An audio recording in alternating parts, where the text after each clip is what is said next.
Alright guys, welcome back to the channel here. I just wanted to give you a quick product update here on this Aqua-Vu I picked up.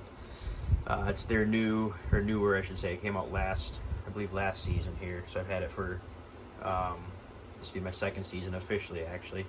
But it's their newer Aqua-Vu, I think the 722 series they call it, so it's the 722 model.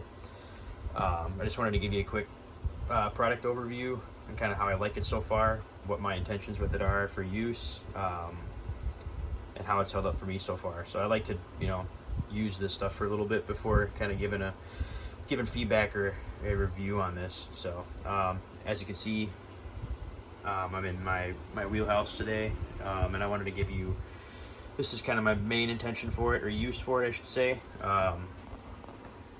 The plan was to use this for pan fishing quite a bit, but also scouting and that sort of stuff, not only in the winter here, ice season, but also in the summer I think too. So open water in the boat, I think the plan is to use this for scouting and finding structure and weed edges as well. But yeah, so multi-purpose here, ice fishing as well as open water use. So let's talk about kind of why I decided to go with this model.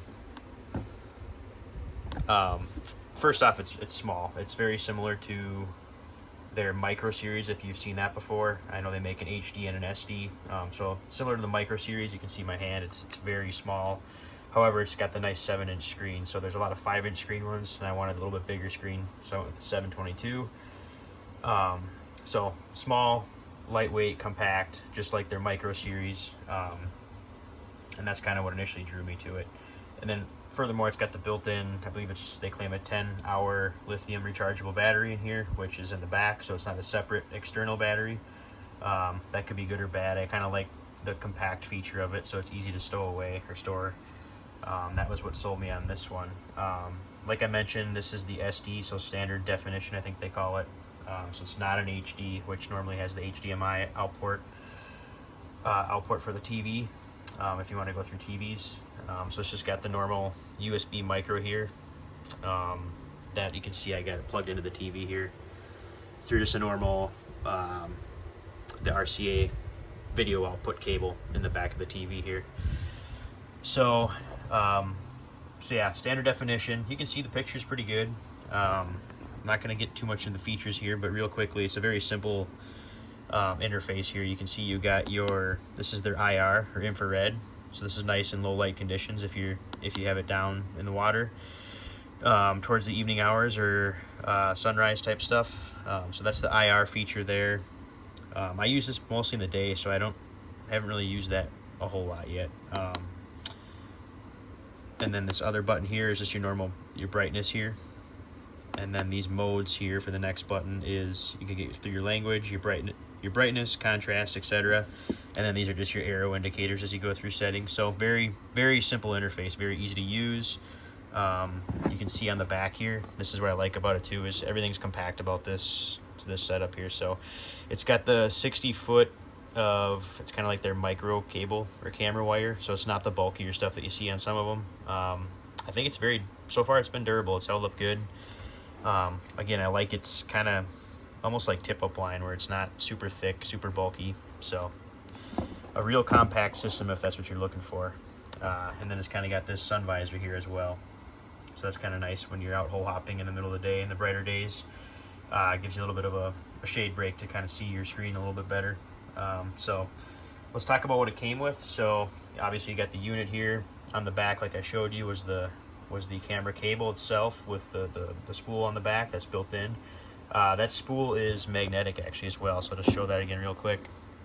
So this piece actually the spool holder here will pop off actually, and you can see it's got a thread insert there, a threaded insert. So I've seen some people put those on, I know Catch Covers, I think it's the rod holder series. They make the little adapters so you can hang it onto, like a catch cover or any other type of rod holder accessory, and actually hang it hands-free. So that's kind of a nice feature too.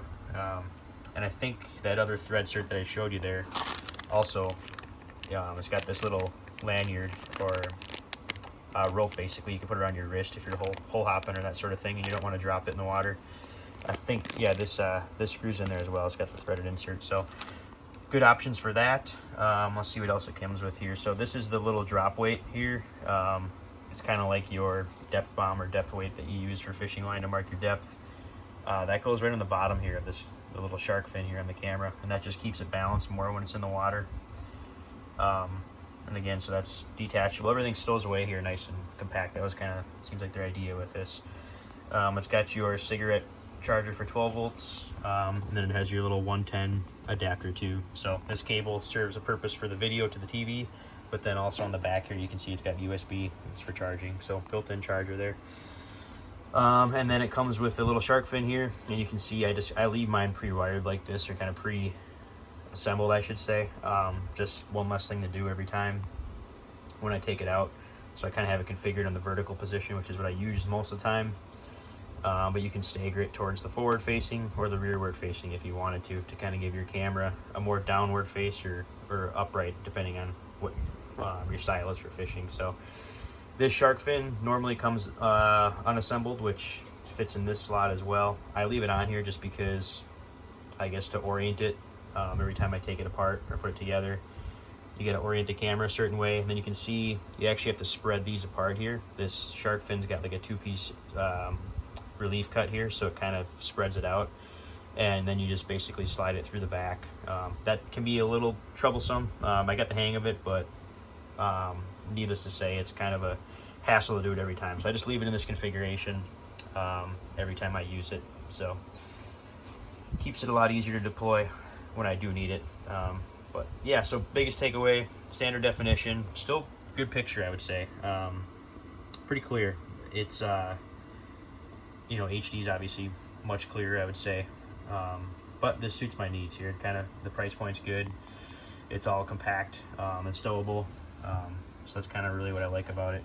And it's got a little kind of a back net here. This is where I put the micro USB charger cable. I put it back here. It comes with a normal manual. You could probably put a jig box in here too. You could put some other stuff in here. So if you're hole hopping, yeah, that gives you an option for storage there. So you can see it's got a real nice case here. Kind of like a little, almost like a laptop soft shell type case here. So with really good padding here, or foam for keeping things contained and free from damage here. So overall, yeah, it's a great unit. It's very simple. I'll give you a picture on the TV. You can see it's a pretty good picture. I think one thing I noticed here, though, I'll mention is this is my second unit, actually second 722. So the first one that I got definitely had some clarity issues here. You know, this picture looks pretty good. What I will say though is when you drop it in the water, it just gets a little bit of I don't know if it's distortion or what it is, but it's still clear, but it's just got a little bit of, I'd almost call it like grainy, almost pixelated. So it takes away a little bit of the quality of the picture, I would say. And I should say that actually only impacts it on the TV. That does not impact it on the unit itself here. So I don't know if it's something with the cabling or what, but like I said, this is my second unit. So the first unit, with part of the warranty process, I reached out to Aqua-Vu, and they're really good with customer service. And so they sent me this second one and said, give this one a try. And so far it's definitely improved the clarity, particularly on the TV. So it could have been something with the software, it could have been something with the cable, I'm not sure, but one thing to keep in mind. So I guess all things considered, it is standard definition here too, so I wouldn't expect the best picture, but there was something wrong with it for sure. So this one's definitely much better that they sent to me again. So hopefully they got that figured out here. Like I said, they've been out on the market for about a year now, so I'm assuming they got that squared away now. But this second unit that I got from them has been great. So as you can see, picture's great, both here. Yeah, that's one other thing to note with Aqua-Vu too. You know, historically and just the good reviews and stuff, people definitely compliment them with their customer service. I think that was one good experience I had. I think within less than a week I had a new unit to my door, which was great, and then just sent the old one back for a warranty claim. So their service is great. I guess one thing to keep in mind, that I guess maybe one drawback might be the picture. I think it's, like you can see, it's good enough for me, especially with the TV, but then even on the camera itself here. So maybe one drawback for people is the clarity of it. Obviously, if you go to an HD version, which they do have, you know, the quality of the picture is probably even better. So again, not bad for standard definition, works for me, clear picture. Just maybe one drawback for some, and you'll see that if you drop it in the water, that it's just a little bit almost like grainy or distorted with the water, but the picture is still pretty good with the SD. So that might be a drawback for some. So my suggestion would be to go to the stores, go to the display models, check that out. But if you're looking for something that's good for scouting, hole hopping, real compact, micro, check out this 722 here. I think you can't go wrong for the price, especially now they're running them on sale quite a bit here towards the tail end of the season. Like I said, they're compact, so I know some of the other cameras, they have the bigger, almost like the pack style with the external battery and the bigger cabling and the bigger, I call it the shark fin if you will, but the bigger camera mount here. Everything's just more bulky, so I think that works good if you're stationary, like if you're going to sit in a spot all day. However, if you want something you can stow away real easy, it's real compact, it's not going to take up a lot of space, I recommend you check out this 722 from Aqua-Vu. It definitely perfect fit. So anyways guys, if you have any questions about the unit or comments, just drop a comment below and I'd be happy to answer any questions you might have. Once again, the 722 from Aqua-Vu. Check it out. Thanks guys.